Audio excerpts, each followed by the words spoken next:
बात होगी इस वीडियो में स्किन डिजीज के हवाले से, जिसको सोरियासिस कहा जाता है। ये एक ऑटोइम्यून डिजीज है जिसमें कुछ यूं हो रहा होता है कि हमारे जिस्म के अंदर जो एक दिफाई निज़ाम है, जो बाहर से आने वाले इन्वेडर्स, बैक्टीरिया, वायरसेस, सेल्स को ये किल कर रहा होता है। बाज़ औक़ात जीनाती तब्दीली की वजह से वो डिफेंसिव सिस्टम हमारे जिस्म के अपने सेल्स को टारगेट करने लग जाता है, सेल्स, टिश्यूज को ये डैमेज कर देता है। वो सेल्स जो पहले 28 से 30 दिनों में जाके खत्म होने थे, वो 3 से 4 दिनों के अंदर ही वो सेल्स डेड होने लग जाएंगे।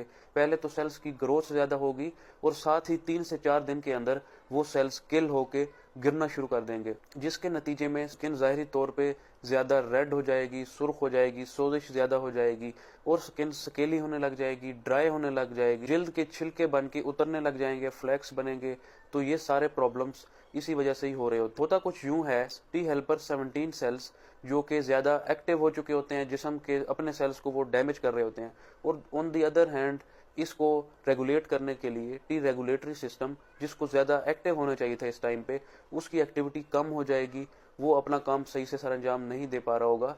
तो टी हेल्पर 17 सेल्स को काउंटर करने के लिए, उसको बैलेंस करने के लिए कोई सिस्टम जिस्म के अंदर नहीं हो, ये प्रॉब्लम्स ज्यादा देखने को मिल रहे होते हैं। एक और वजह जो बॉडी का नॉर्मल फ्लोरा होता है, जिसके अंदर हेल्दी माइक्रोबायोम्स होते हैं, ये ह्यूमन फ्रेंडली बैक्टीरिया होते हैं जो कि हमारे जिस्म के मेटाबॉलिज्म को रेगुलेट कर रहे होते हैं। रूटीन में ज्यादा एंटीबायोटिक्स का इस्तेमाल या जिस्म के अंदर कोई इन्फेक्शन लंबे अरसे तक चला हो, तो उस वक्त ये बैक्टीरिया किल हो जाते हैं, इनका काउंट जिस्म के अंदर कम हो चुका होता है, तो भी ये प्रॉब्लम ज्यादा देखने को मिल रहे होते हैं। इसकी एक और वजह विटामिन डी की कमी भी है, क्योंकि विटामिन डी इम्यून सिस्टम को रेगुलेट कर रहा होता है। ये वैसा ही काम सर अंजाम दे रहा होता है जैसा कि टी रेगुलेटरी सेल्स अंजाम दे रहे थे।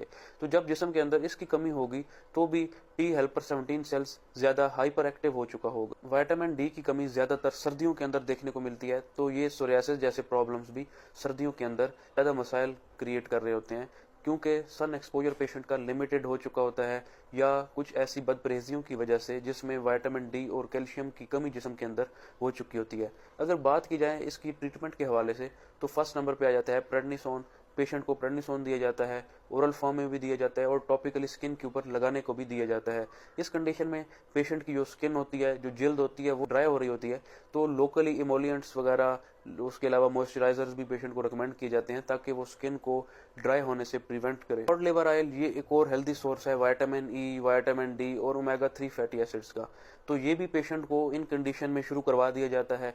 नेक्स्ट नंबर पे आ जाते हैं बाइल साल्ट्स। अब बाइल साल्ट्स विटामिन डी को एक्टिवेट करने के लिए बेहद जरूरी होते हैं, जिन रिसेप्टर्स पे जाके जिस्म के अंदर विटामिन डी ने अटैच होना होता है और जिस्म के अंदर जज़ब होना होता है, बाइल साल्ट्स उनको एक्टिवेट कर रहे होते हैं। जैसे ही हम कोई खुराक खाते हैं, डाइजेस्टिव सिस्टम में जाती है, जब वो छोटी आंत में पहुंचती, गाल ब्लैडर से, लबलबे से बाइल साल्ट सक्रीट होके वहां पे आ जाता है, तो उस छोटी आंत के अंदर वो विटामिन डी जैसे कंपाउंड्स की एब्जॉर्प्शन को इनहेंस कर देता है। तो इन मसाइल के अंदर बाइल साल्ट्स को भी लेना चाहिए। बाइल साल्ट्स रिसेप्टर पोलीमॉर्फिज्म से भी प्रिवेंट कर रहा होता है। टी हेल्पर 17 सेल ज्यादा एक्टिवेट हो चुके थे, तो इस कंडीशन में बाइल साल्ट डायरेक्टली जाके उनके फंक्शन को भी सप्रेस कर रहा होता है। टी रेगुलेटरी सेल जैसा रोल भी अदा कर रहा होता है।